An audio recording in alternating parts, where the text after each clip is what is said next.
He wondered how Itsuki got so powerful with 0 stat growth. Iberia jumped in, dying to know why this level 0 dude was such a beast. Okuki looked away, mumbling that his master told him to keep quiet. Saya reminded them that order breaker skills are basically top-secret government files. She told Okuki to ignore the noise. Suddenly, the big shots showed up. The instructors, Commander Nento, and Chuha were marching straight toward them. They looked dead serious. Instructor Soria stepped up and asked if everyone was ready to go. Iberia froze, snapping his head around in total shock. A bunch of legendary figures were standing right there on the main stage. A whisper rippled through the crowd. That guy in front was Fujihara Soryu, the legend who runs the national tournament every year. People pointed out Hiton Akira next to him, a war veteran with the ultimate physique. Then there was the masked man, the legendary Izumi Nento himself. The crowd went wild, realizing these guys were all icons. Instructor Soria stepped forward, telling everyone to listen up because he was explaining the rules for Stage 2. He explained that different disaster beasts would spawn in the trial zone. Your kill points would depend on how hard they were to beat. A screen popped up with the numbers. 1,000 points for a hard-class beast. Then, the full chart flashed before their eyes. Beginner 100, normal 500, hard 1,000. Nightmare class is a massive 5,000 points. After every kill, you get a 1-minute breather. Then you are forced to move up to the next difficulty level immediately. Gaku gripped his staff and smirked like a pro. He bragged about going straight for Nightmare class while his status window popped up.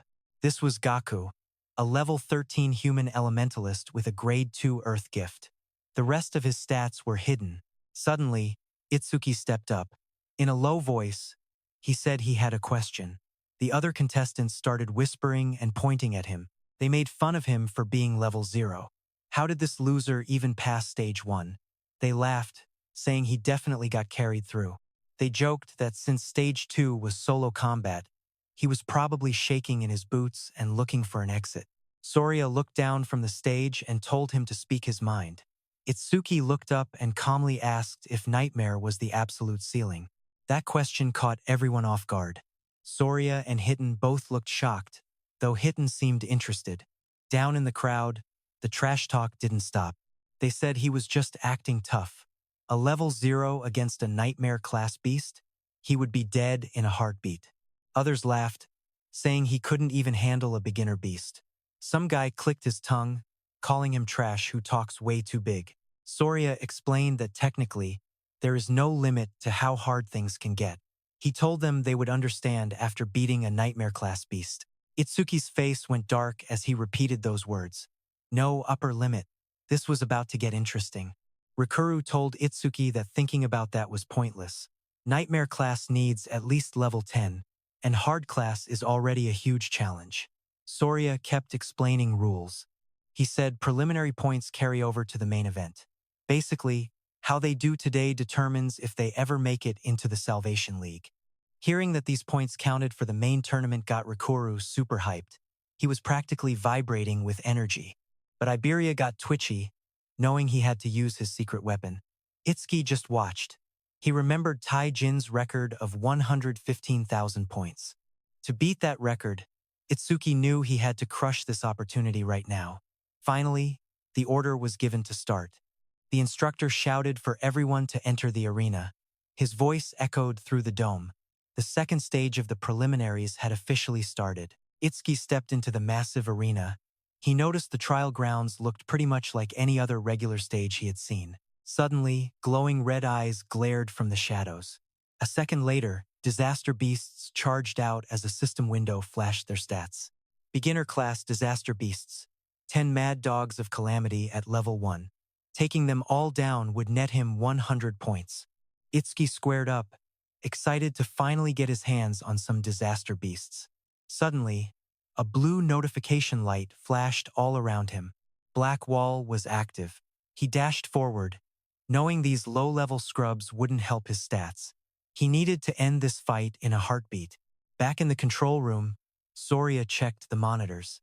He asked if Hiton was busy stalking Itsuki's progress on the screen again. He wanted to check on the Hanyu girls' fight too, but Heighten just stared at the screen with a wide, creepy grin. He claimed Itsuki was way more entertaining. Suddenly, he pointed at the screen, yelling for Soria to look at what was happening. Soria looked confused, asking if things really had to be this dramatic every time. Meanwhile, on the field, Itsuki moved like lightning. In literally 1 second, he sliced through the entire pack. The system popped up, 1 second elapsed, 100 points earned. Boom. In the control room, Soria stared at the screen, totally stunned. He mumbled that a clear like that usually takes minutes. Hitten just laughed, reminding him that he called it Itsuki is built different. Soria argued that anyone strong can one-shot level 1 dogs if they try. But the next round is level 8. One-shotting something that beefy should be physically impossible for any normal student. A giant red salamander dripping with flames spawned in. The system identified it as a level 8 beast worth 500 points. Itsuki stepped forward with a deadpan expression. In the control room, everyone held their breath. Instructor Soria noted that fighting a beast 8 levels higher is a total nightmare for anyone, but Heighten just shrugged, saying that level 8 salamander looked like a joke. Commander Nento stepped up from behind and asked how the other trainees were holding up. Soria apologized for his tunnel vision and flipped on the multi-screen view to track the top 10. Beside him, Cho narrowed her eyes, knowing her dad was just trying to distract everyone from Itsuki's insane play. Soria scanned his monitor and calmly pointed out that most of these guys were still stuck fighting low-level mobs. On the feed, Soria blasted a beast with a water vortex while Gaku absolutely leveled one with his massive hammer. Soria kept watching and realized Hanyu Kana was the only one even close to keeping pace with Itsuki. Kana stood her ground as monsters swarmed, her staff glowing while she pushed them back. But as the screens shifted, Choha caught a glimpse of Itsuki and her heart dropped. Her face went pale as she screamed that Itsuki was in trouble.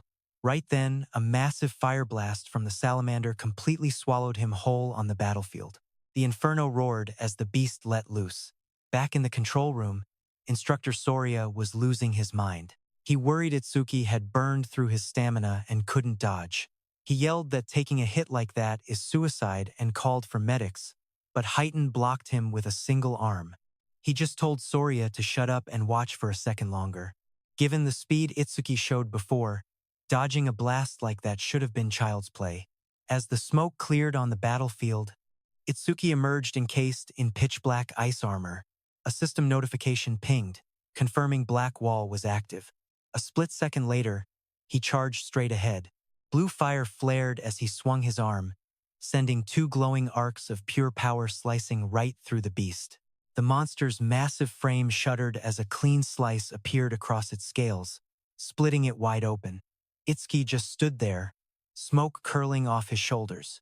A system window flashed in front of him, showing he finished in 5 seconds and banked 500 points. Back in the booth, Soria stared at the screen, totally floored.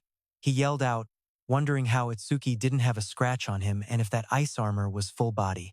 Heighten narrowed his eyes, wondering why Itsuki chose to tank the hit instead of just ending the fight instantly.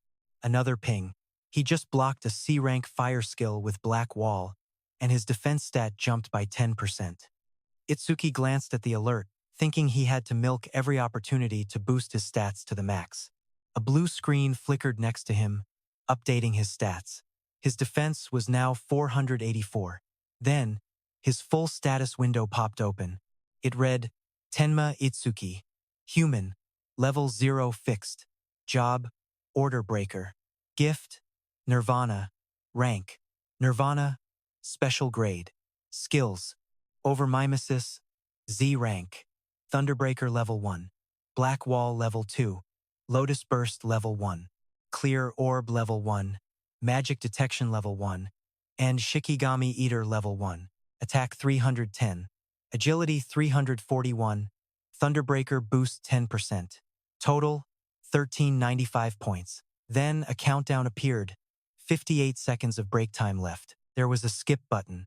Itsuki reached out and tapped yes. He wanted to see how his new defense held up against the next monster. In the booth, the instructors watched the next round start.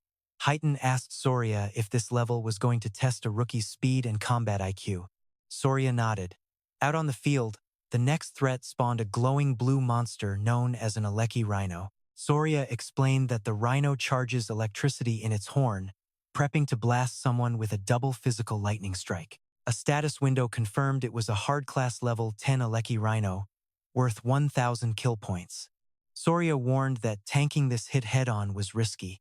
Without enough defense, that horn would go right through you, and low lightning resistance meant getting paralyzed and left wide open. Soria explained that there was really only one way to take down an Alechi rhino. You have to outrun it, use clever movements to tire the beast out, and only strike when it is totally gassed. But then, Soria's eyes went wide. He leaned forward, totally shocked, asking what Itsuki was thinking. Inside the arena, Itsuki just stood there in front of the beast. He reached out and actually grabbed the glowing horn. Itsuki checked it out and said it was perfect for testing his new defense. The rhino was not a fan of being touched. It let out a heavy breath, sparks rippling across its body as it geared up to charge. Energy surged through its horn. A second later, the rhino slammed Itsuki with its thunder horn, launching him straight toward the ceiling. The impact sent Tenma flying as energy swirled around him. Chulsha saw him falling and screamed his name in a total panic. Hyten watched silently, noting that Itsuki always did the unexpected, yet somehow, he always delivered insane results. A massive boom shattered the roof as Itsuki hit it, but he was fine. A window popped up. He just absorbed a C-rank lightning skill, boosting his agility by 5%. Itsuki crouched in the rubble of the roof and noted that his little experiment was officially done. Anything below level 10 couldn't even leave a scratch anymore. With his eyes glowing red, he looked up and declared it was time to end this. Lightning surged around Itsuki as the system announced that Thunderbreaker was officially activated. His speed skyrocketed as agility jumped 50%, launching him forward like a bolt of blue lightning. The rhino braced itself, its horn crackling with power. Itsuki's sphere of lightning tore through the arena. Before the rhino could even blink, Itsuki's insane speed completely overwhelmed it. One flash, one strike. The lightning sphere hits, and Itsuki is already standing over that dead rhino. He slammed an icy fist right into the beast's skull. Mist swirls as the screen pops up. 7 seconds flat. 1,000 points in the bag. In the booth, Instructor Hyten is losing his mind. He cannot believe this kid cleared everything in under 15 seconds. That is insane. He chuckles, admitting Itsuki is way faster than he ever was. Plus, the kid looks like he is barely even trying yet. Then Instructor Soria gets serious. He whispers that whatever is coming next is on a whole different level of pain. Razor claws shred anything in their path. Iron chains fly out while a massive jaw opens up to swallow the world whole. That monster is wrapped in thick, organic armor. Soria explains that only the most savage disaster beasts carry gear like that. This is the big boss of the qualifiers. Every single rookie here wants a piece of this thing. A notification pops up. It is a nightmare-class disaster beast. Level 15 Inferno Giant. 5,000 points if you kill it. The giant lunges forward, chains clanking against its skin. Itsuki just raises a hand as purple energy starts to swirl around his palm. The system pings as his clear orb skill kicks in. A second later, a beam of dark energy blasts the giant dead center. The blast shreds right through the monster. Itsuki drops his hand, totally chill, while a new window floats in front of him. Level 15 Inferno Giant down. Clear orb speed just jumped 200%. Back in the booth, the instructors and Commander Nento are literally frozen in shock. Their jaws hit the floor while watching the monitors. The giant is nothing but scrap now, and Itsuki is just standing there like it was nothing. Another alert. The clear orb is now hitting 9 meters per second. That is a 900% speed boost. Talk about a buff. Itsuki's face takes over the big screen. He tells the higher-ups that he is ready to crush the next stage right now. Soria can barely process a nightmare-class giant getting one shot. Suddenly, another window flashes as Itsuki deletes yet another monster from the map. 3 seconds on the clock. 5,000 more points in the bank. He is on a roll. Elsewhere, A red-eyed beast goes for a bite, but a massive surge of blue energy blasts it into oblivion. The system confirms that a C-rank skill called Water Bullet was used to finish it off. That was all Sia. She walks forward with her hand shaped like a pistol, water spinning around her fingers like a deadly liquid vortex. She figures if she takes out the last two, she is moving up to normal class. Her status screen hovers nearby, showing her progress. Beginner class is 80% done. Meanwhile, Gaku is squaring up with a monster, flames licking the air as he talks a big game. He says since the other guy skipped his break, he is going to beat him to the normal class. His progress bar is still at 0%. Meanwhile, Hanyukana stands on a dead beast, glowing with that bright green magic of hers. She mentions needing to recharge her mana before the next fight. Her screen says she is already 100% done with normal class. A loud announcement cuts through. Nightmare class cleared. 21 seconds. Rank 1. Sia is the first one to hear it and freak out. She knows it has to be Itsuki. Gaku is losing it, screaming about how anyone could be faster than him. He wonders if it was Hanyu. Hanyu stays quiet, just staring off into the distance. Over on the other side, Itsuki stands on shattered ground and points ahead.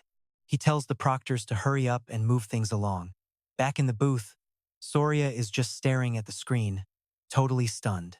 He cannot wrap his head around that level 15 giant being one shot. How did he pierce that armor? And what the hell is that black sphere? Heighten just grins and tells Soria to crank up the difficulty. He wants to see exactly how far this kid can push it. Nightmare Class Phase 2 is a go. 2 level 15 giants are spawning this time. That is a fat 10,000 points on the line. Itsuki looks up as 2 massive monsters loom over him. He figured they would do something, but they just doubled the enemies. Both giants roar and charge, becoming blurs of motion.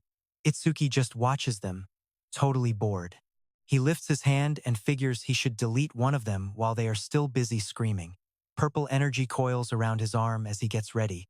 The clear orb glows and slams the first giant down. The system confirms the level 15 kill. Plus, the orb's flight speed just got another 200% speed boost. Another window shows the orb is hitting 11 meters per second. That brings the total speed boost to 1100%. Back in the booth, Soria is losing it again. He screams that it was another one-shot. He is desperate to know what that weird sphere actually is. He wonders if there is even a limit to how many of those things he can summon. Heighten steps forward, eyes glued to the monitor. He admits the skill is insanely strong, but he warns there is one massive flaw that could ruin everything. Soria looks over and asks what he means. Meanwhile, on the field, the last Inferno Giant slams down right in front of Itsuki. Dust flies everywhere as the beast roars with glowing red eyes. Itsuki watches it charge and whispers that this thing is faster than anything he has fought before. In the booth, Heighten explains that people always think Inferno Giants are slow just because they are massive. They could not be more wrong. Soria asks what he is getting at, but Heighten just watches. Right then, Itsuki makes his move and steps toward the beast. Purple energy coils around his arm as he takes aim. His eyes flash, and dark energy cracks the ground. The system pings. Clear orb skill is now active. Itsuki let it rip. At that exact second, the Inferno Giant lunged, chains rattling as red fire burned inside its skull. Meanwhile, Instructor Heighten broke down the giant's stats. These freaks don't have any magic, but their physical attributes are off the charts. Total powerhouses. Even with those massive bodies, they're built for speed. Right on cue, the giant blurred to the side, dodging Itsuki's orb like it was nothing but a slow pitch. A glowing screen popped up. Inferno Giant, level 15. 0 magic, but all other stats are boosted by 25%. As its crazy high agility and defense flashed, Itsuki just stared, completely stunned. He couldn't believe a beast that big could move so fast. Back in the booth, Instructor Heighten started picking apart exactly what just went wrong. He noted Itsuki's attack hits hard but lacks real speed. Itsuki only won before by catching those giants while they were busy roaring and acting all tough. He said the kids got instinct, but if he can't make that orb fly faster, He's hit a dead end.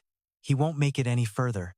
Right then, the Inferno Beast lunged at Itsuki, putting every ounce of its insane power into a punch.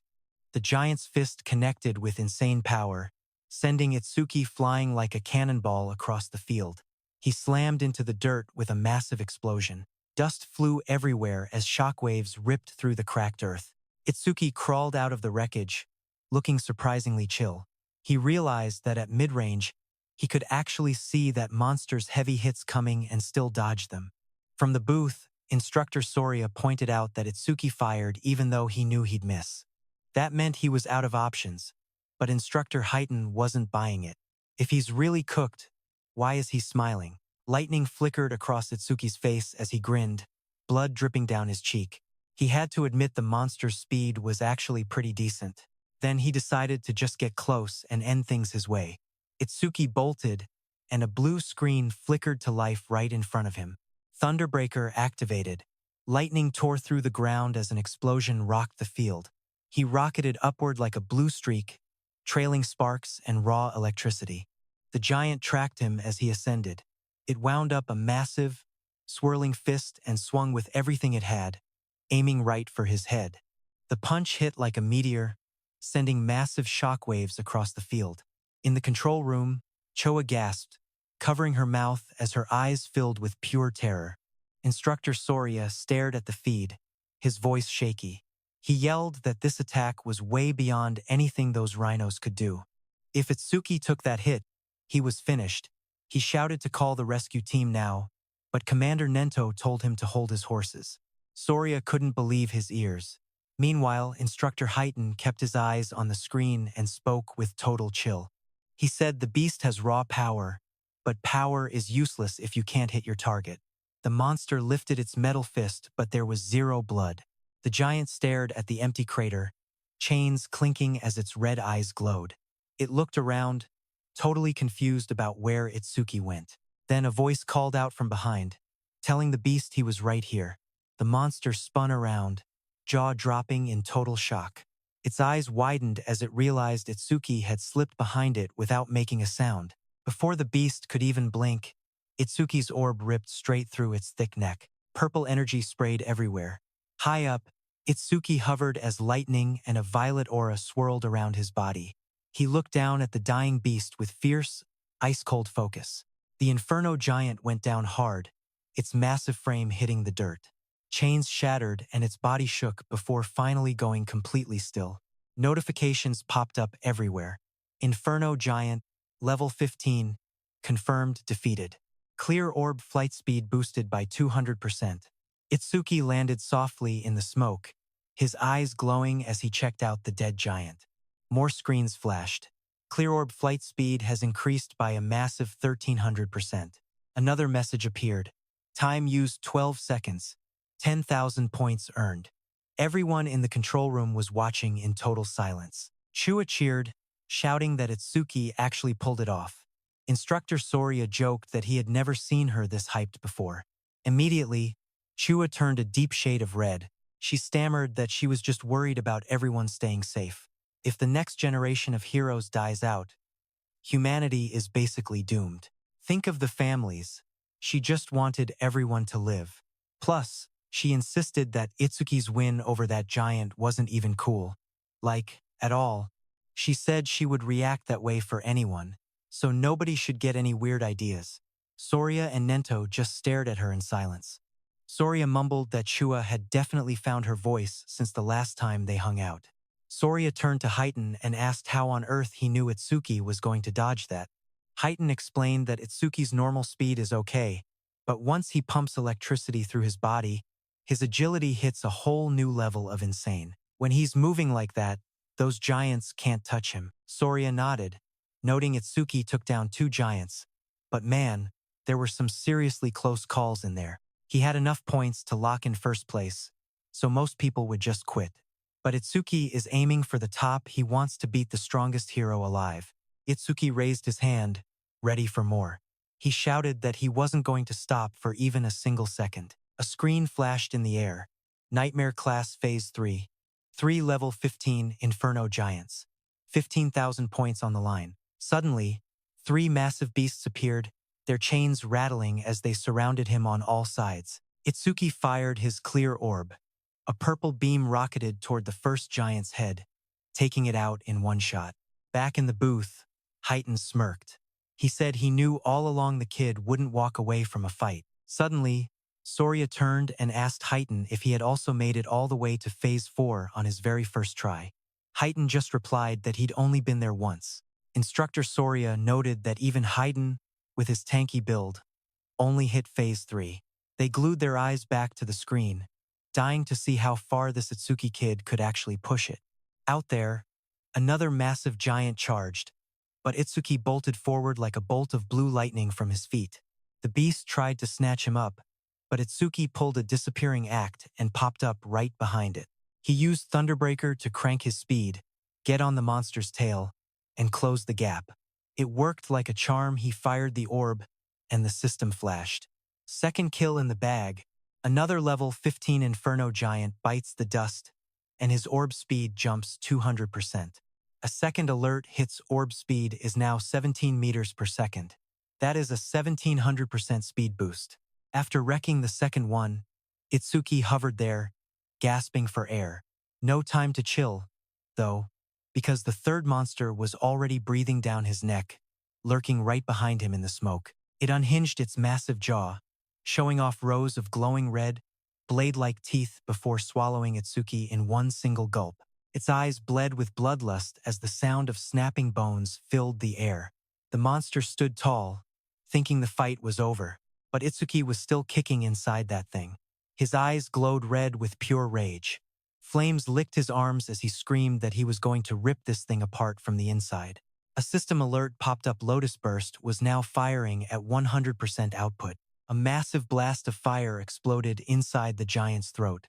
It let out a twisted, agonizing roar as flames punched through its mouth, followed by one hell of a massive explosion. System check. Inferno Giant level 15, deleted by Lotus Burst. Skill range increased by 1%, now sitting at 110%. Another results window popped up right after that. Time to kill 13 seconds. Total points 15,000. Itsuki stood alone on the scorched earth, wrapped in smoke and melted rock. Back at base, Instructor Soria could not pull his eyes away from the screen, totally stunned by it. He whispered that this was the same crazy skill that wiped out a ton of players in Stage 1. On the field, Itsuki let out a weak breath. He muttered that his magic was tapped out. The system showed 0 out of 310 power left. Itsuki stood over the charred ground, checking his stats. He knew that as long as these disaster beasts kept coming, his magic detection passive would keep his tank from hitting empty. His magic detection was level 1. Every time he spotted an enemy, he got a 10% magic refill. Suddenly, a pack of Inferno Giants showed up. Nightmare Class Phase 4 kicks off with 4 level 15 giants. Bounty is 20,000 points. As the monsters closed in, Itsuki's magic jumped back up to 124. He got 31 points per beast. With 4 targets locked, his magic stats instantly recovered by 40%. In the booth, the instructors were glued to the feed. Soria said Phase 4 was live, and if Itsuki survived, he would officially beat Heiden's old record. Heiden just gave a simple yeah and added that outside of humanity's heavy hitter, Tewa, nobody clears this. He said it would be interesting to see how long Itsuki could hold out before the timer hit 0. On the field, Itsuki blurred forward with electricity trailing behind. He realized that every time his orb got faster, its accuracy got way better too. This changed everything for the next round. He figured if he bumped the speed a few more times, he wouldn't even need to get close to the monsters. Another giant swung through the storm. Purple lightning danced on Itsuki's hand as he focused, knowing his magic was low. He couldn't miss a single shot. No mistakes. He charged forward, buried in energy. Dark lightning coiled around his arm as he aimed the spinning orb in his palm. But before he could fire, an inferno beast with glowing red eyes lunged, cutting him off before he could move. Its metallic jaws were wide open, and chains rattled as it lunged forward, grabbing Itsuki's hand with terrifying, bone-crushing strength. Another monster crawled up beside it, both of them towering over him. Itsuki's eyes went wide. He had totally forgotten those chains. The beast snapped its head back, pulling the chains tight across its armored face as it let out a roar. Itsuki got yanked by the chains, but as he zipped past the monster at high speed, he tried to hit it with purple energy. The beast shifted slightly and dodged the whole attack. The beast swung back with a violent punch, hitting exactly where Itsuki had been standing seconds ago. Its massive armored hand pinned Itsuki down. He struggled underneath, his body getting crushed against the cracked earth. Then the giant tightened its grip, lifting him up as dust and trash flew everywhere. Its claws dug into his torso, squeezing the life out. Itsuki was in a bad spot. He couldn't get any leverage to fight back. A sickening crack echoed as the giant twisted its grip. A skeletal view of Itsuki flashed, showing his bones snapping under the pressure. The giant then slammed him into the dirt. The impact shattered the ground, sending stone shards flying. He lay in the crater, blood soaking his clothes while smoke rose. Both his arms and legs were completely snapped. Back in the booth, Soria lost it, shouting for Haydn to go help. Haydn just watched the screen, looking worried sick. Sweat poured down his face as he stared. He whispered that this had to be Itsuki's limit. A memory hit him just like Itsuki. He had collapsed at this exact same spot years ago. Determined, Haydn turned away from the screen. He said he was going in to help right now, but before he could bolt, someone told him to hold on. It was Commander Nento, eyes glued to the screen. He said Itsuki wasn't finished. Hearing that, Soria stepped up. He told the commander that now was not the time for some motivational speech. Choha agreed, saying if they didn't move fast, the kid was dead. Haydn said the situation was desperate, but Commander Nento didn't even blink. His eyes locked onto the screen. He spoke with absolute confidence, saying he could tell Tenma still had one final trump card in his pocket. Soria looked stunned, asking how he could possibly know. Commander Nento just whispered, "It's all about the eyes." Then we zoom right in on Itsuki. Those eyes were glowing like fire. Nento knew those weren't the eyes of a dead man. Itsuki stood there, bleeding out, while that massive blue ghost linga haunted his every thought. He had pushed himself to the absolute limit just to get strong enough to crush the monster that killed his parents. Right then, a system window popped up. Mimesis was back online and crunching the data. See, back when he fought Kinoshita, Mimesis triggered after taking that B-rank lightning cannon hit. But Itsuki had pulled the plug on the scan at the very last second. The progress bar was stuck at 99% when Itsuki hit the pause button. Now the scan finally hit 100%. Blue energy surged around Itsuki as he floated up. He looked cool as hell, saying he'd planned for this exact moment all along. A notification flashed: B-rank lightning cannon analysis complete. Thunderbreaker level 2 acquired. Choha started geeking out and pointing at the screen. She yelled that the Blue Lotus was back. Instructor Soria was losing his mind, asking if that flower was actually one of Itsuki's crazy skills. But honestly, he didn't see how a flower could help Itsuki when he was already half dead. Haydn looked over at Choha. She looked way too hyped, making him wonder if she knew something they didn't. A screen explained Tenma's new power, breaking down the active effects of Thunderbreaker level 2. He could now tank any B-rank or lower lightning attack. Then, he could dump that energy to boost his agility by 100%. Current count was 0.5. Plus, for every lightning hit he absorbed, his agility got a permanent 10% buff. He was already up 15%. Blue lightning was dancing all over him. His legs started glowing first, then his fists clenched as the power peaked. Another window popped up. Thunderbreaker level 2 unlocked. All stats plus 20. Every debuff was gone. His wounds? Totally healed up. Those inferno beasts lunged at the Blue Lotus, but lightning exploded everywhere. Itsuki dragged himself off the ground, covered in glowing energy, and smacked their attacks away. He told them straight up the warm-up is officially over. It was go time. A status screen flickered beneath him, showing his attack, speed, defense, and magic jumping from 310 to 330 points each. His total score hit 1320. Instructor Soria was standing there with his jaw dropped. He couldn't believe Itsuki went from being a bloody mess to perfectly fine in seconds. He screamed that the healing was way better than what a pro healer could do. Between that and the insane area attacks, he had no clue how many broken skills Itsuki was actually hiding up his sleeve. Itsuki blurred into motion, hitting the Inferno beasts with his clear orb before they could blink. A notification pinged on the HUD. 1 level 15 Inferno Giant down. The clear orb's flight speed just got a massive 200% speed boost. More flashes lit up the arena as another giant hit the dirt. The screen repeated, Inferno Giant defeated. Speed boosted by another 200%.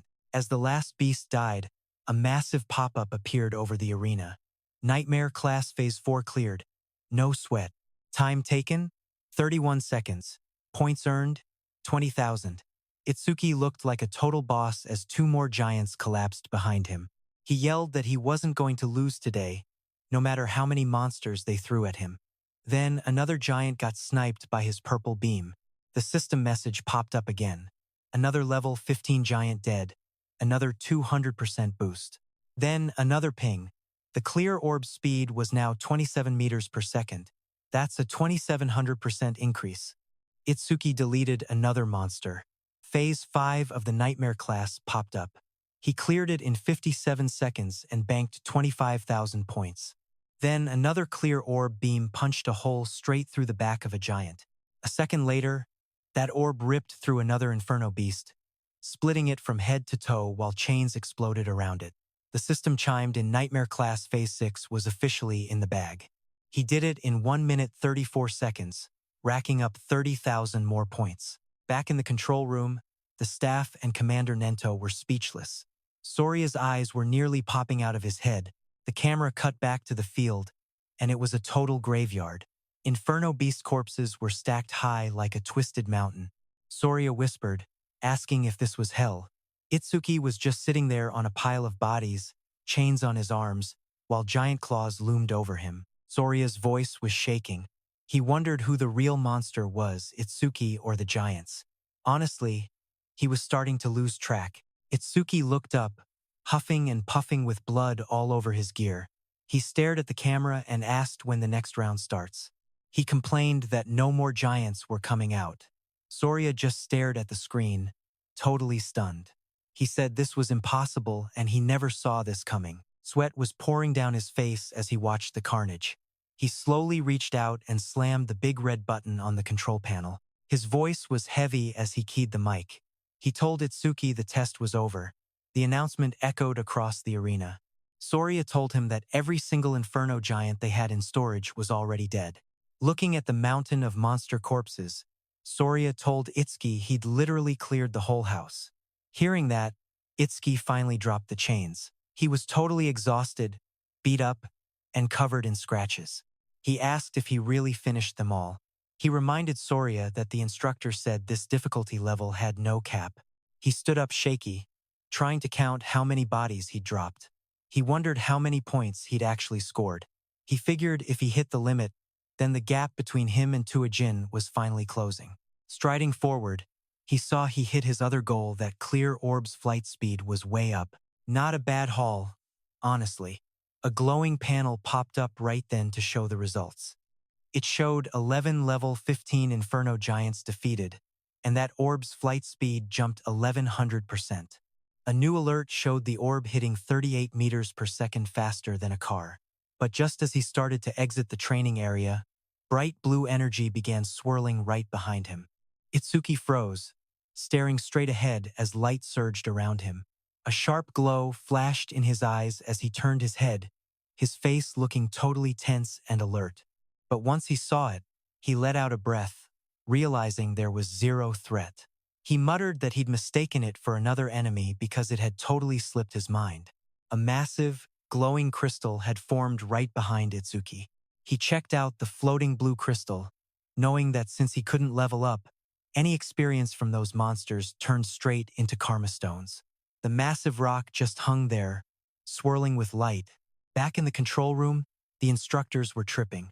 Soria asked why a karma stone was appearing in the trial area. That blue glow meant it held at least 10,000 experience points. Commander Nento explained that since Itsuki couldn't absorb experience, Everything he earned in the trial just automatically turned into those karma stones. Hearing that, Heaton admitted he thought Itsuki's locked level was just some kind of act he was pulling. But now he got it, Itsuki really couldn't level up. Surya asked if that meant whenever Tenma teamed up for a stage, his partner would just snag every bit of the dropped experience. He added it was a relief Itsuki was born human. If he had been born a disaster beast instead, just thinking about it was absolutely terrifying. Back in the trial grounds, Itsuki grabbed that glowing blue karma stone. He held it close, the light shining in his eyes as he stared at it calmly. He put his hand on the massive metal door, saying he'd finished his business and it was time to bounce. The heavy door slowly started to slide open. Outside, Soria leaned in, totally hyped, telling the others that Itsuki was finally coming out. A glowing screen popped up over Itsuki as he walked through the exit, showing his stats. Tenma Itsuki preliminaries second stage clear. 106,600 points. Time 3 minutes 55 seconds. Rank 1. Itsuki walked forward, covered in dust and blood. Soria rushed over to him. He said he'd seen Itsuki's performance with his own eyes and called the kid pure, raw potential. He told Itsuki to follow him, promising to find a mentor actually worthy of his skills. Itsuki said thanks for the offer, but he already had a teacher, so he was good. That made Soria frustrated, and he told Itsuki he just didn't get it. So what if the kid already had some teacher? He insisted that not just anyone was qualified to lead someone with Itsuki's talent. Tenma would be way better off following someone with real connections and resources. Itsuki said he was fine again. Heaton leaned in next to Soria and warned him that if he kept pushing, the kid was going to start hating him. But Soria wouldn't back off. He yelled that he couldn't just give up that easy, then told Heaton to talk some sense into the kid. He asked if they were really okay with letting someone waste all of Itsuki's talent. When Itsuki looked at Heaton, he recognized the guy who dealt with Kinoshitas' goons before. Heaton just brushed it off, saying he only judged people who broke the rules. He smiled and told Soria that since Itsuki was Izumi's disciple, there was no way he wasn't going to help the kid out. Soria froze in total shock. He asked Heaton what he'd just said. Whose student was he? Itsuki just thanked Heaton for everything he'd done in the past. Soria stiffened as he repeated the words back to himself. Itsuki was Commander Izumi Nento's student. The commander himself, standing right there, confirmed it with a confident smirk. Soria muttered that a totally out-of-spec kid had finally shown up, and of course, he turned out to be Izumi's star pupil. Itsuki looked at the commander and called him sensei. Nento stepped forward, praising the kid for his incredible performance. He asked if he was hurt and mentioned he could have Chuha heal him up if necessary. Chuha blushed, telling her dad that Itsuki was so fired up for Phase 7 that there was no way he got hurt. Itsuki gave a weak smile, saying he was fine but exhausted. He said a quick rest was all he needed. Soria nodded, saying if Itsuki was Nento's student, it totally made sense why he could fight at this crazy level. He mentioned the kid had wiped out every single beast in the second stage. Itsuki then asked if Tenma had also managed to make it to Phase 6. Soria answered that Phase 4 used to be the max. They eventually bumped it to Phase 6, but even that doesn't seem like enough anymore. He suggested they might need to push it to Phase 8 next time. Commander Nento told Itsuki to just sit back and watch for a bit, because, for all the other candidates, the second stage was just getting started. Inside the field, the screen focused on Rikuru. A notification popped up showing his hard class progress at 100%. Rikuru collapsed, muttering that his arms wouldn't even lift anymore. He muttered that nightmare class was just way too much. The screen showed the result: Horino Rikuru second stage challenge over. Time 17 minutes, 17 seconds. Points 1600. Then the screen switched to Saya, who also hit 100% on hard class progress. Saya held a massive water sphere with a beast trapped inside. She said she lacked high-power skills, so she was just trying to drown the monster in there. She admitted it was taking way too long and her mana was running dry. She whispered that the next difficulty might actually be impossible. An alert popped up showing her stats. Kisaragi Saya second stage challenge over. Time 19 minutes, 1 second. Points 1600. In the control room, Itsuki watched, noting both Rikuru and Saya had capped out at hard class. He figured they would get a bit further. Instructor Heighton told him not to assume everyone was as jacked as him. He said most scrubs couldn't even clear a normal class. Since Rikuru and Saya trashed that rhino so fast, they were basically guaranteed top 10. Itsuki then asked why they were still stuck in the field if their run was officially over. Instructor Soria explained that unless you're seriously hurt or things get weird, you stay put. Apparently, Itsuki was just a special case. Just then, Heighton looked up and said someone else hit Nightmare Class. On screen, Yui Gaku was swinging a massive hammer with full force. Heighton noted that with a rare karma tool, Gaku should smash at least one Inferno Giant. Then the screen showed a silver-haired girl fighting a beast. Heighton said seeing that Shikigami user, Akagami Shion, make it this far was actually pretty hype. Suddenly, Shion screamed for her cat, Meshon. The cat leaped as Shion unleashed its final form. It turned into a massive black monster with burning eyes. The monster rose to its full size, towering over everything. Shion just stood there looking chill while the creature roared. The beast lunged with crazy power, going toe-to-toe with the Inferno Beast. Their claws collided with total destructive force. Itsuki watched from the control room. He asked if Shikigami could actually morph. He asked Chuha if her Tamacho could do that too. She just said no, explaining it was her first time seeing a spirit pull a transformation like that. She said Shikigami were all different and totally mysterious. She warned him to watch his back if he runs into other users. Itsuki watched and admitted Shikigami were low-key cracked. He thought about that black dog he took from Charles. He had been ignoring it, but now he decided to give it all his XP. He looked down and figured since Saya and Rikuru were done, it was over. No point hanging around anymore. He was ready to bounce, but then he saw something on the screen that stopped him cold. It was Iberia. He was glowing with red energy and looked ready for war. Itsuki was floored and wondered if that crazy armor came from his old man. Iberia got fully encased in the suit as he stared down the monster.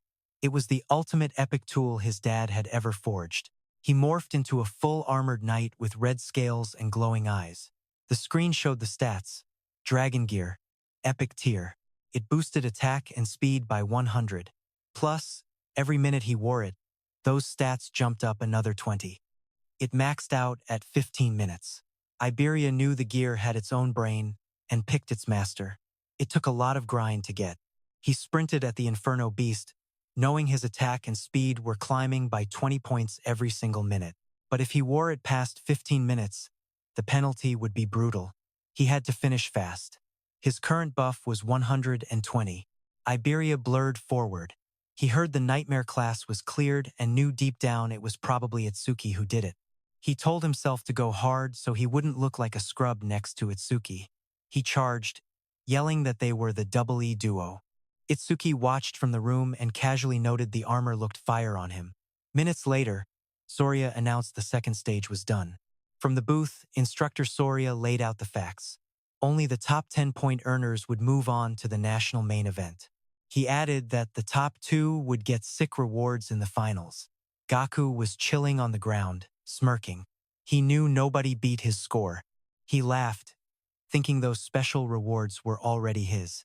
Then Soria stepped up to announce the top 10 rankings. A large screen displayed the rankings. First was Tenma Itsuki. His time was 3 minutes and 56 seconds with 106,600 points. Second was Hanakana, who finished in 23 minutes. She got 16,600 points. Third was Gaku at 24 minutes and 23 seconds with 6,600 points. Iberia took fourth place with 27 minutes and 59 seconds, scoring 6,600 points. Fifth was Shion at 16 minutes and 30 seconds with 1,600 points. She totally choked on the Nightmare Class attempt. Sixth was Rikuru at 17 minutes and 17 seconds with 1,600 points. Seventh place went to Saya. Her time was 19 minutes and 1 second. She also ended with 1,600 points total. The crowd lost their minds. One guy screamed that Itsuki scored over 100,000 points, making Taewajin look like a total rookie. Another guy said a score like that basically guaranteed him the #1 spot in the whole country. Some beat-up dude wondered how many giants Itsuki had to slay, since those things were only 5,000 points each. Gaku sat up fast, totally shocked he was sitting in third. He demanded to know who this Itsuki guy even was. Haru looked at her blade and said she was dying to fight him. Saya just stared at the floor. The gap was a total canyon. She questioned if she was even cut out for combat. Then Soria announced the trials were over and the national ranks were final.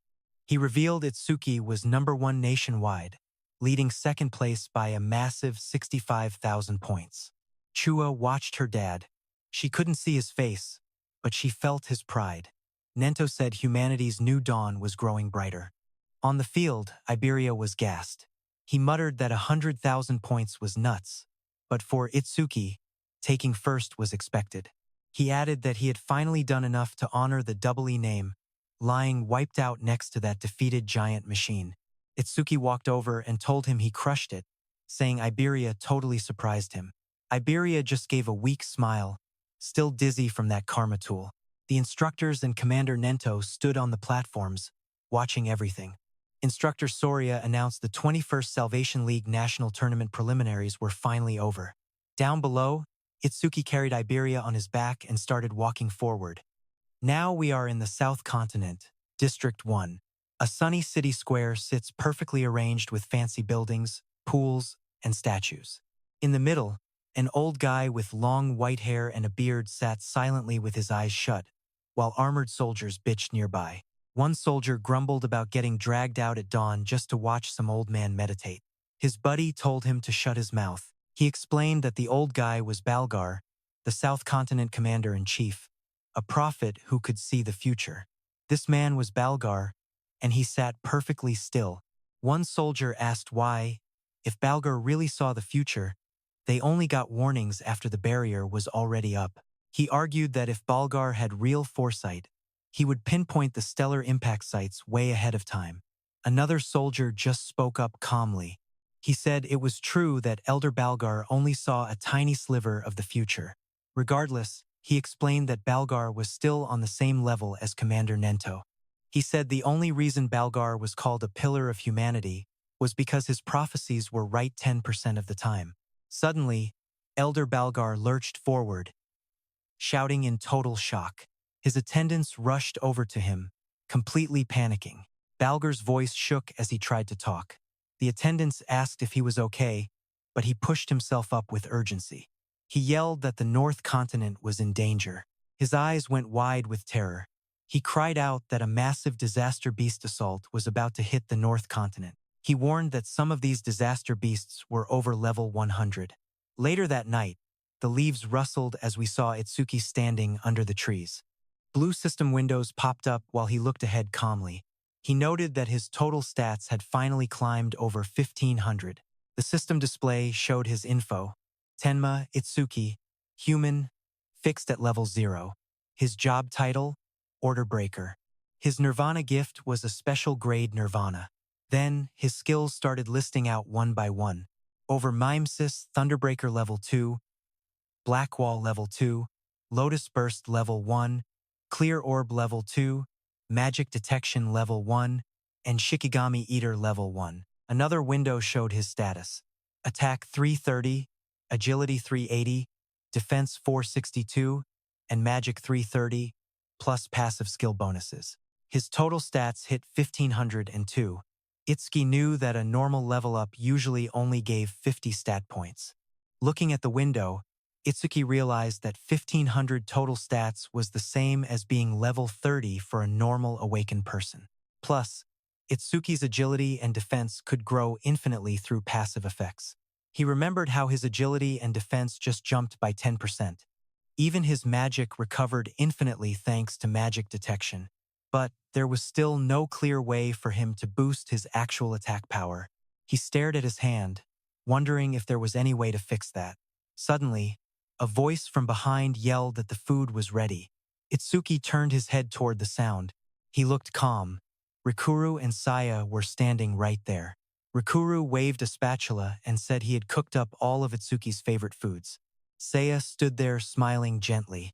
Hearing that, Itsuki started walking over, deciding he could think about his power problems some other time. He figured he might just unlock an attack-boosting skill through Mimesis eventually. The scene shifted over to the dinner table. Food was everywhere, a massive feast covering the table. Itsuki sat down with the crew and noted it had been a while since he had had Rikuru's home cooking. As he sat down and looked around, he asked where Iberia was and if he was still fast asleep. Chohi said yes, and told him that she had healed all his wounds already. He was fully recovered, but he stayed asleep because he was just exhausted. While eating, Rikuru mentioned he was shocked that a nightmare-class dungeon they could not beat was cleared by a level 7. Hearing that, Saya gasped and covered her mouth. Rikuru looked at her and asked what was up, wondering if his cooking was so damn good that she was about to cry. But Saya pointed nervously and stuttered, telling him something was right behind him. Rikuru turned around, asking what she meant. A dark figure with glowing red eyes stood there. The shadow figure suddenly growled that it wanted food. Seeing that, Rikuru fell back in total shock, yelling as the figure lunged toward the table. Immediately, the shadow figure started eating. It was just Iberia, who sat down and began stuffing food into his mouth like a maniac. Seeing that, Rikuru stood up and scolded him, saying that sneaking up like a ghost is seriously bad for the heart. He also asked why Iberia was eating at someone else's seat without permission. Hearing that, Iberia slammed his bowl on the table and ate with extreme force. Rikuru backed up, sweating, and asked why Iberia was getting so mad. Iberia suddenly looked up with sparkling eyes and food crumbs all over his face. He smiled wide and said the food was incredible. Seeing him so hype, Rikuru laughed proudly, claiming it was all thanks to his cooking skills. Iberia laughed even louder. Then, he pointed at the plate and asked if Rikuru was the one who actually made the food. He told him he should quit being an awakened and become a chef instead, since he had way more talent for cooking. Saya covered her mouth to keep from laughing, while Rikuru stood there looking annoyed, asking if that was a compliment. Across the table, Commander Nento leaned forward with his hands folded.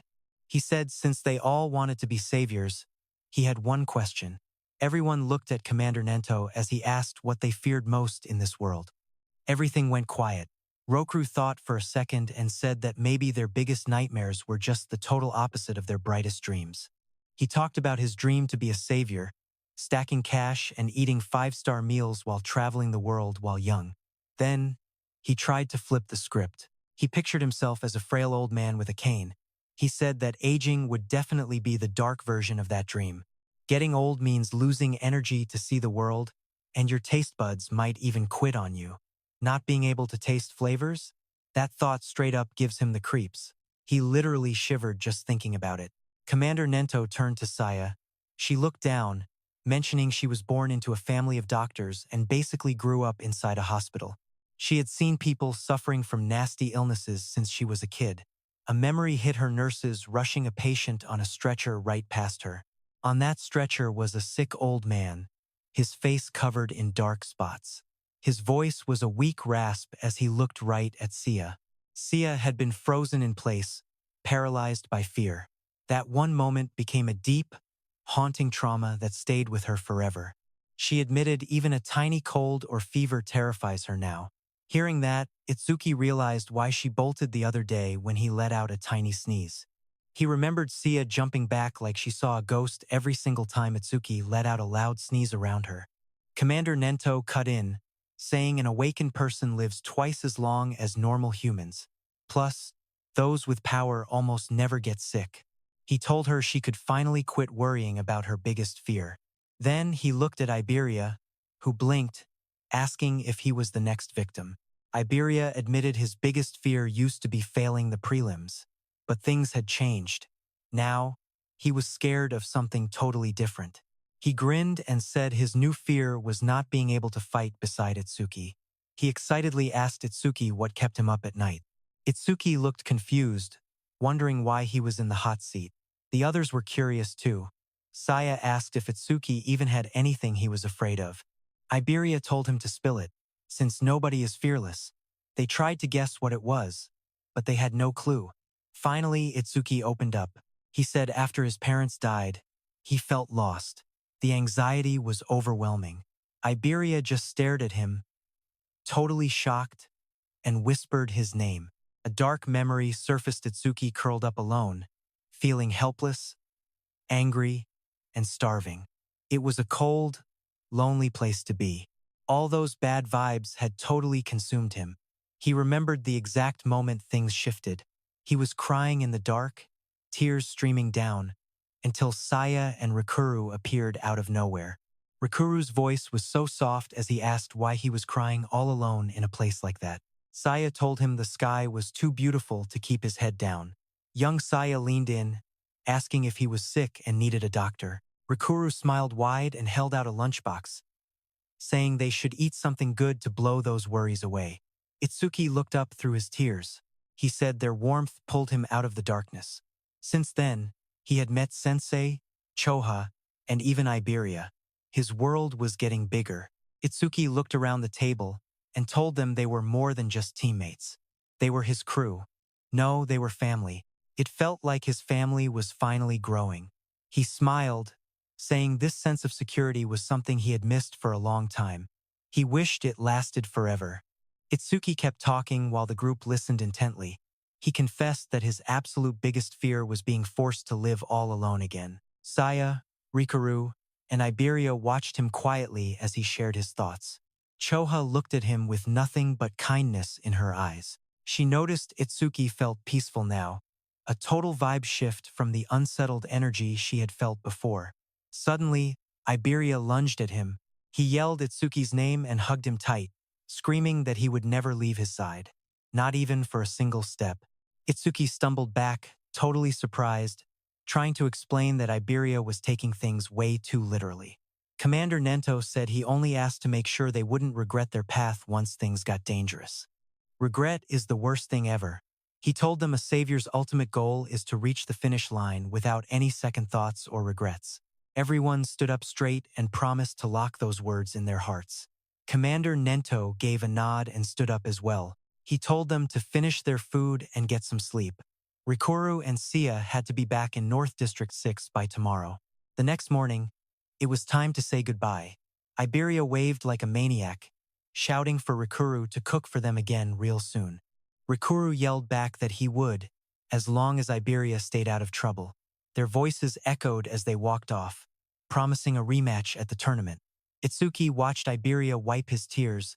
Itsuki asked when Iberia and Rikuru had become such best friends. Commander Nento gathered them to head back. Itsuki nodded, but his mind was elsewhere. He had a question for Saya, maybe at the main tournament. As he walked, Itsuki froze when he spotted Choha. She was sprinting across the courtyard like her life depended on it. Itsuki wondered why she was in such a rush. A second later, Choha reached the commander, totally out of breath. Nento asked what was up. Choha turned serious, saying top-secret intel just arrived from the South Continent. Nento demanded to know what the secret message said. Choha explained the info was high clearance. Only saviors above level 50 and regional commanders were supposed to know the details. Commander Nento looked at Itsuki and Iberia, saying they were allowed to hear the news too. Iberia's face lit up, shocked that he was trusted. Choha began the report.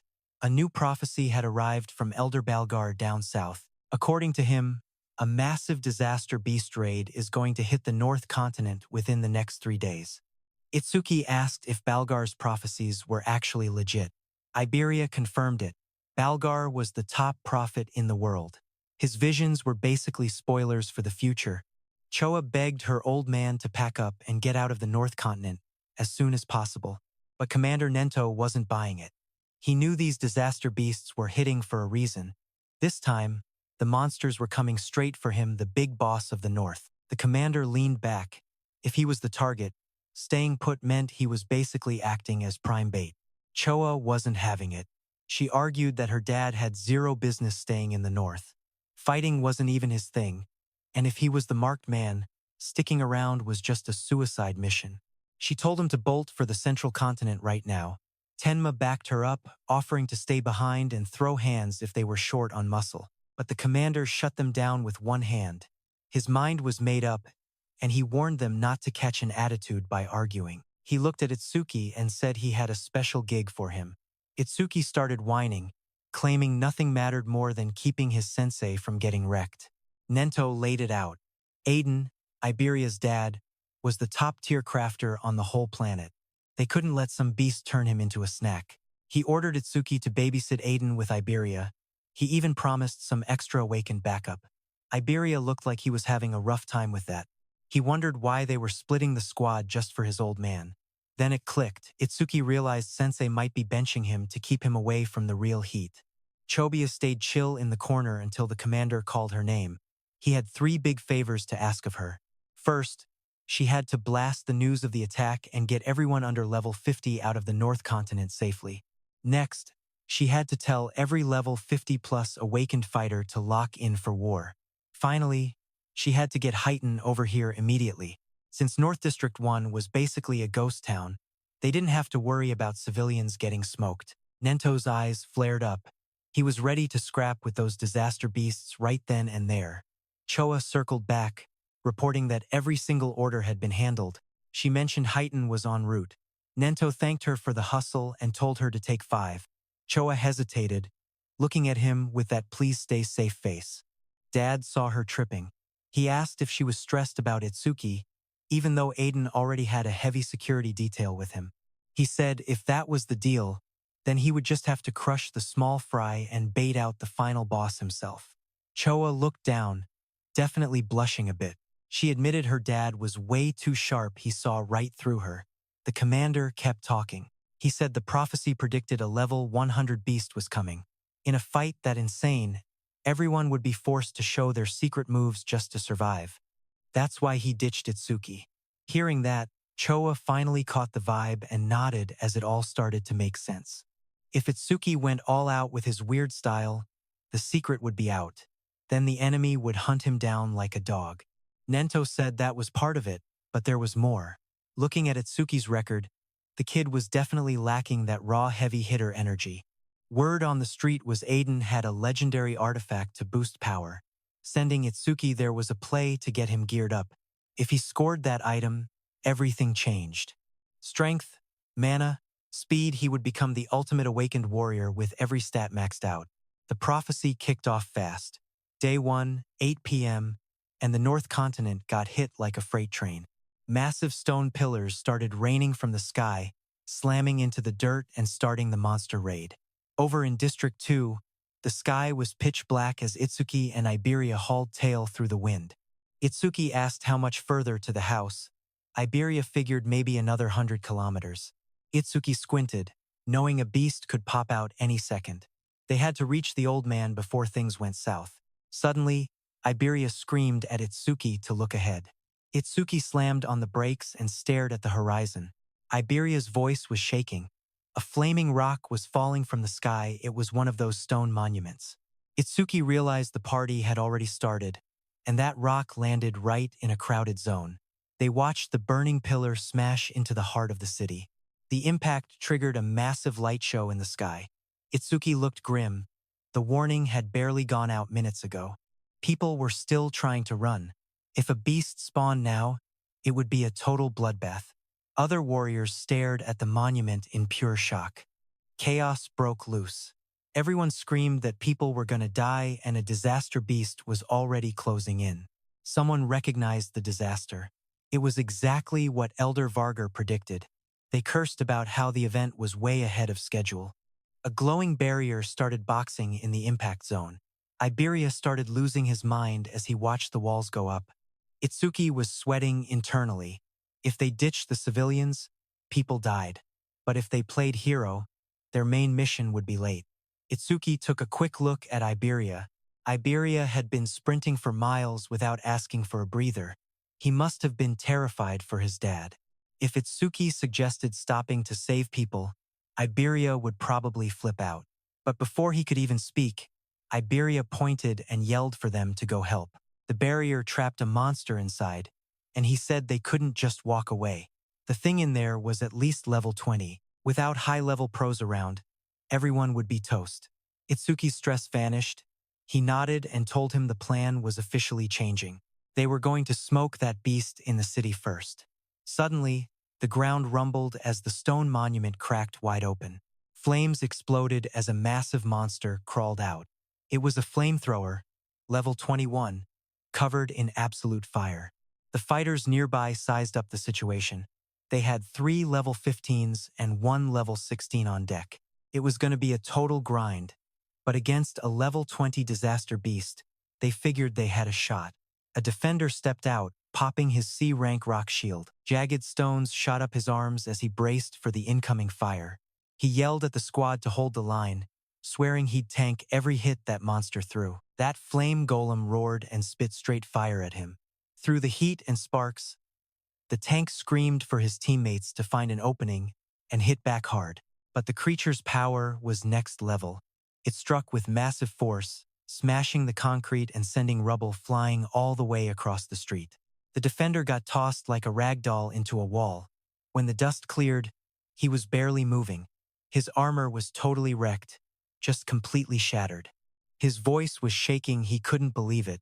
The other Awakeners just froze in terror. This guy had the best defense in the squad, and he got one shot instantly. If even he couldn't survive, they were totally toast. Pure panic hit as they backed away, their weapons trembling in their hands as they retreated. Someone lost it, screaming about what they were supposed to do. Total chaos. A guy shouted that fighting this thing was a suicide mission and they had to bolt. As he bolted, flames nipped at his heels. A teammate yelled for him to watch out, but the runner just snapped back that they should worry about themselves. Before he got 10 feet, a sharp presence lunged behind him. His eyes popped as that fiery monster loomed right over his shoulder like a nightmare. Terrified, he started begging for his life, promising anything while he popped his ability. Water surged all around him as he used his B-rank water cannon skill. A massive stream of water blasted the creature. For a second, he caught his breath. He wondered how it moved so fast, feeling embarrassed for crying like a baby. He was a water elementalist, the ultimate hard counter for fire disaster beasts. This hit should have ended the fight right then and there. The others watched from a distance, totally unsure. One asked if he actually beat it. Another stepped up, saying he'd finish the job just in case. Through the drifting steam and smoke, the monster's dark shadow was still standing. The water guy stepped forward and warned the others not to get in his way.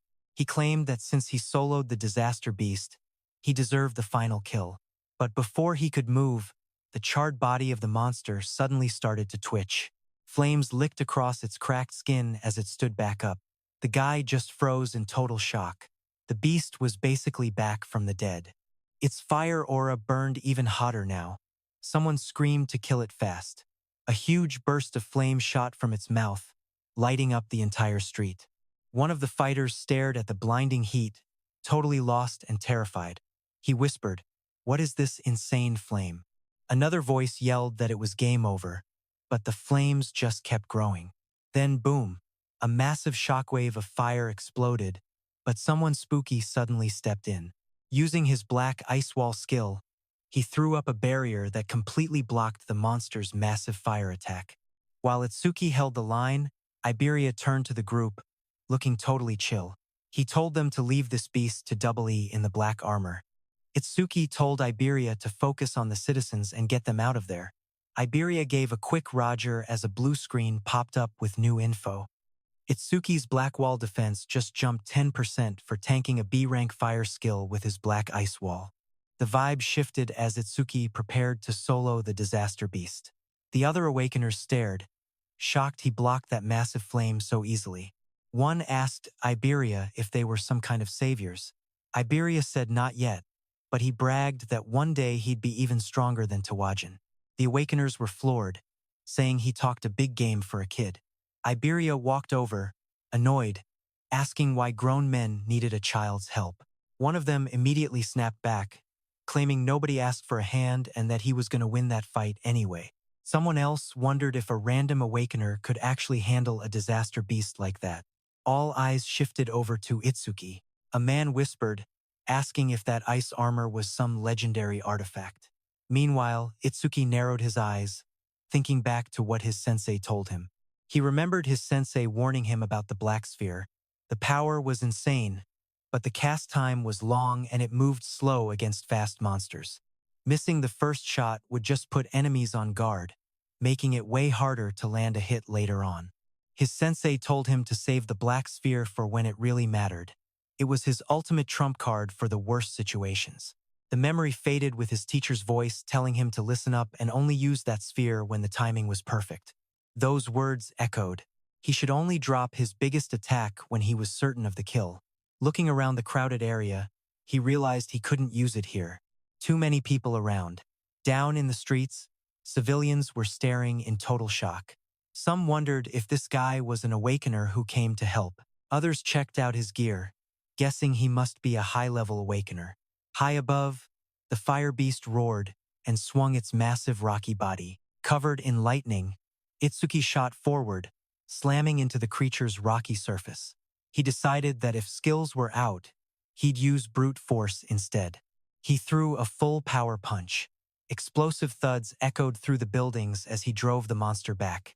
He was a blur of speed and burning debris. A system window flashed. Itsuki's Thunderbreaker just activated the Thunderclap wave skill. Lightning surged through his body as he appeared right over the beast. It looked up, eyes glowing red with fire swirling everywhere. Itsuki struck again, cratering the massive creature into the pavement with insane power. Dust and fire erupted as the beast hit the deck hard. The ground shook from the impact. Lightning wrapped around Itsuki as he hovered, his whole body glowing with bright blue energy. Flames were raging, but he dove down like a meteor, slamming into the massive beast below with absolutely overwhelming power. The hit rocked the whole street. A massive shockwave tore through the concrete, sending fire and rubble flying in every direction. A massive crater smoked where the strike hit, tearing up the asphalt. The crowd couldn't believe their eyes. Someone yelled that the disaster beast was getting wrecked, even though it was supposed to be a god-tier threat. Another bystander noticed the awakener looked like he was barely 18 years old. Some guy thought the monster was already hurt, but a pro awakener nearby just shook his head in shock. This couldn't be happening. Not even a level 21 flame golem could stand a chance against that kid's raw power. He wondered who the hell this kid really was. When the dust settled, the field went dead quiet. The golem was nothing but a pile of crushed rocks. One fighter looked around, totally lost, and asked where the kid went. A guy nearby said that as soon as the beast went down, the young hero vanished along with that blonde boy. That water-type jerk claimed the only way a level 0 could do that was by jumping in after he had already weakened the golem. But the first guy wasn't buying it. Even as a level 15 veteran, he couldn't even track the kid's movements. He admitted that the strength needed to launch a flame golem with a bare fist was just insane. He figured if the status said level 0, his real combat power had to be at least level 30. Meanwhile, Itsuki and Iberia were already hauling ass away. Itsuki worried that if he couldn't one-shot a beast like that, things were going to get ugly fast. He needed to find a way to juice his damage.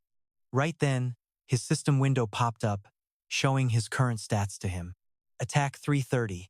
Agility 760 plus 100% from Thunderclap. Defense 495. Black Ice Wall plus 50%. Mana 330, with a 10% recovery rate per enemy. Itsuki checked the numbers, knowing he had to level up fast. On day 1 of the prophecy, at 10:30 p.m., they sprinted through the rain-soaked streets. Iberia was tripping, saying Itsuki's speed was so high he couldn't even keep sight of him. Itsuki just said that speed is useless without real power. While they ran, Iberia started huffing and puffing, admitting he never realized just how cracked Itsuki really was until this very moment. They stopped for a second, and he told Itsuki he knew a way to boost that attack stat. Itsuki asked what he meant. Iberia explained his dad had a stash of artifacts, and some of them definitely buffed damage. Since Itsuki was strong and Izumi's student, his old man would probably just hand one over for free. As he talked, he pictured Itsuki rocking some legendary gear, looking like a total boss in a glowing black suit. The idea made him start giggling like a weirdo.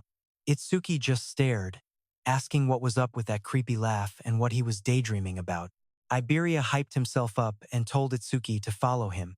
He promised his dad would hook him up with something really useful. Itsuki watched him struggle to even stand up and realized he had been holding back his speed the whole time. Even with his agility, Iberia was clearly hitting his limit. Itsuki suddenly stepped in and grabbed Iberia's arm. Iberia freaked out, asking what the hell he was doing. Itsuki told him to stop pushing it. If they hit a monster now, he'd be too exhausted to fight or even run away. Before Iberia could even blink, Itsuki scooped him up and took off. Iberia screamed he wasn't ready, but the wind was already ripping past them at light speed. They blurred through the city streets. Iberia screamed it was too fast, but Itsuki told him to shut up and hold on tight.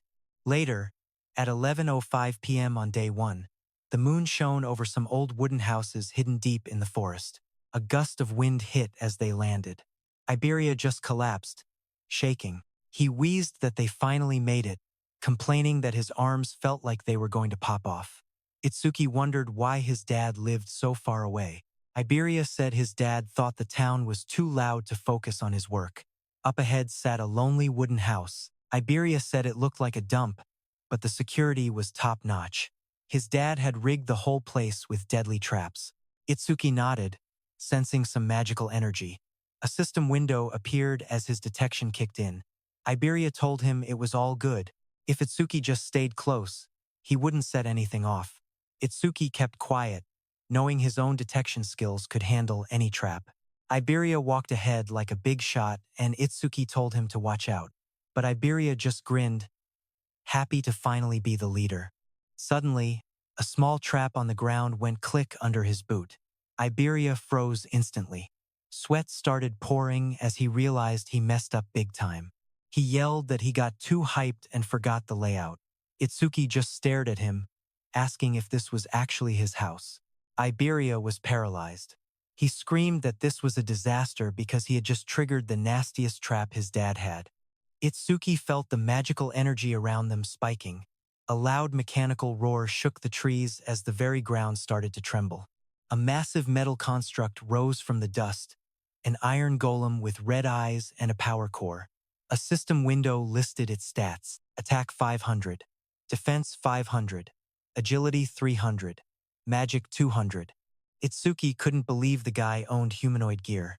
Before he could react, the golem swung a giant arm. The strike came down with insane power.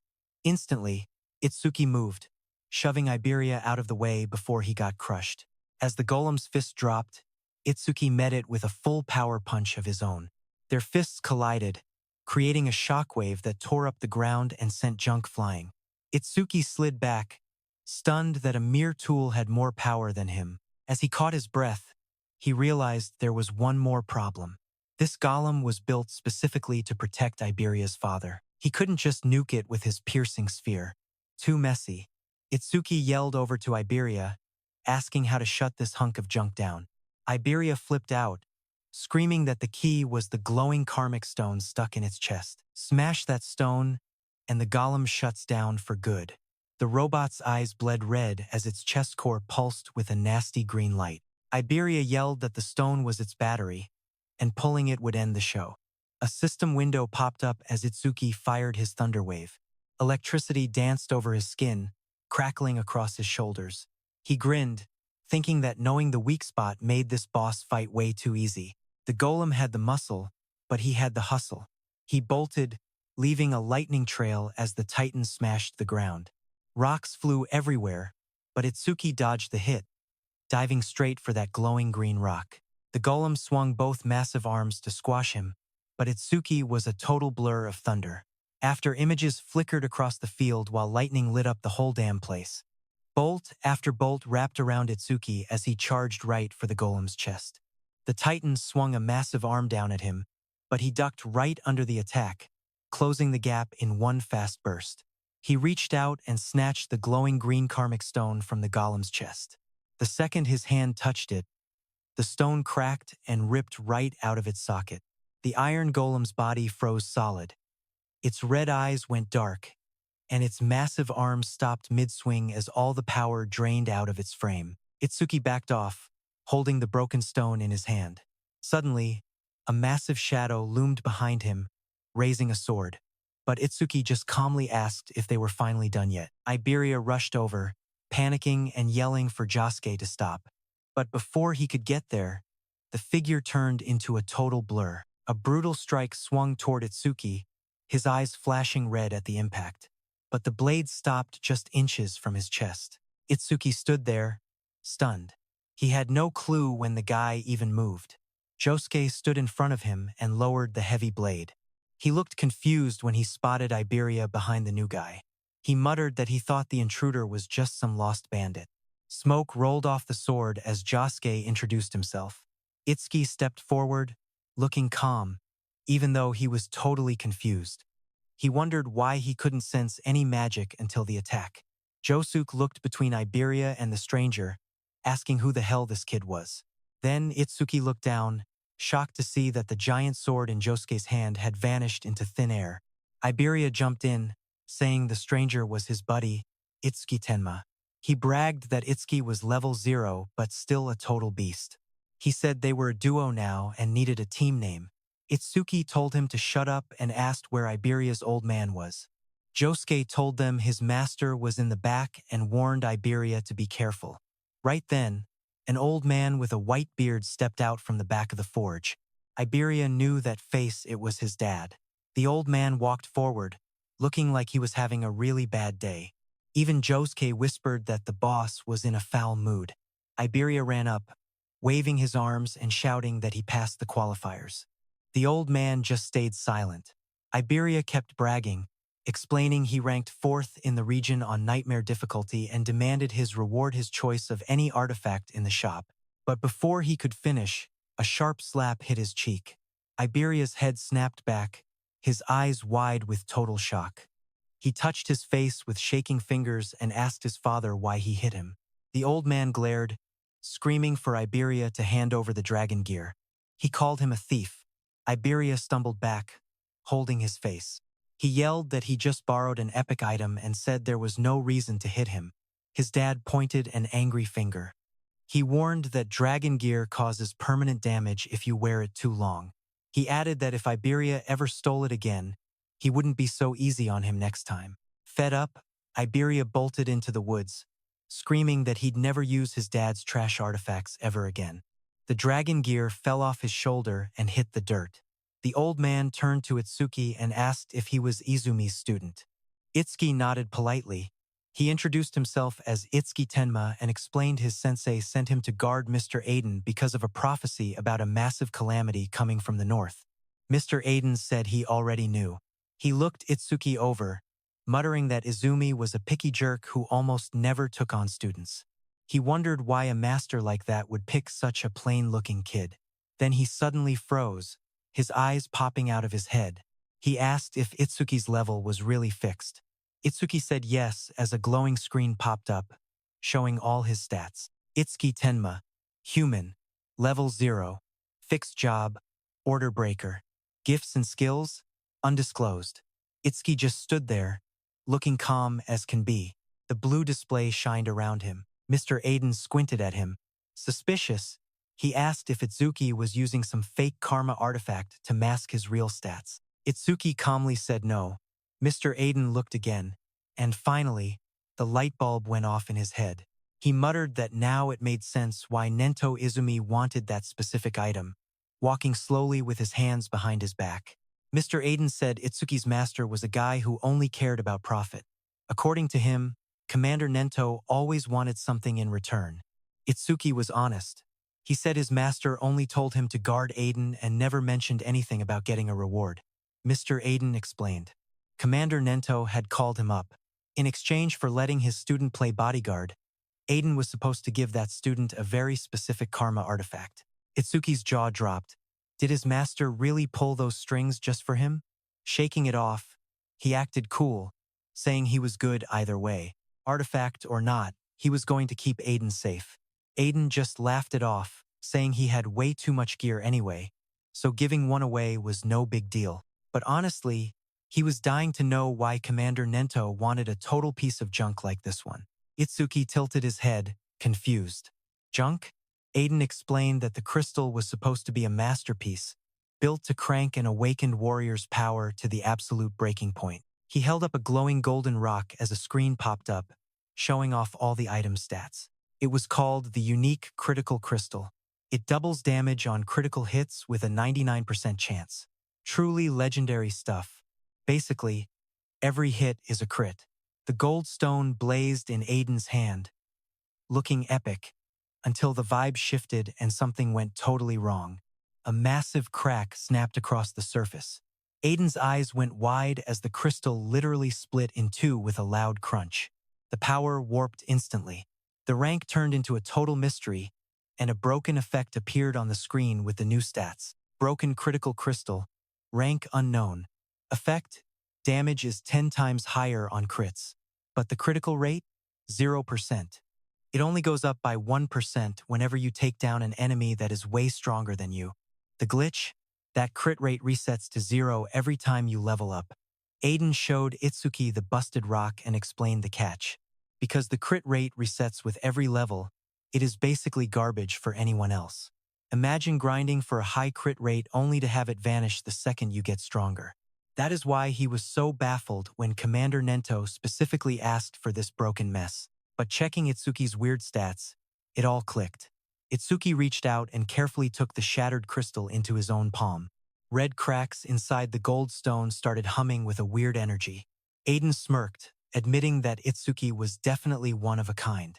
He had no clue how Itsuki got this jacked, but since the kid never levels up, this broken trash is actually perfect. He explained that by hunting calamity spirit beasts, that crit rate would slowly climb. One day, it would hit 100%. Right as he said that, Itsuki activated the stone. Golden energy went wild, swirling around him as the artifact reacted. A massive blast of light exploded, wrapping Itsuki in a glowing aura. The power was intense as the gear synced with his soul. Aiden yelled over the noise that soon every single punch Itsuki threw would hit 10 times harder. Itsuki gripped his fist tight as the gold light flared up even brighter around him. Feeling the power surge, he tested a move Iron Fist of Destruction. A notification pinged, confirming the artifact was officially equipped. Broken critical crystal. Itsuki scanned the details, thinking about the weird rules. His crit rate only goes up if he beats enemies with higher attack power than his own. He muttered that the grind sounded pretty brutal.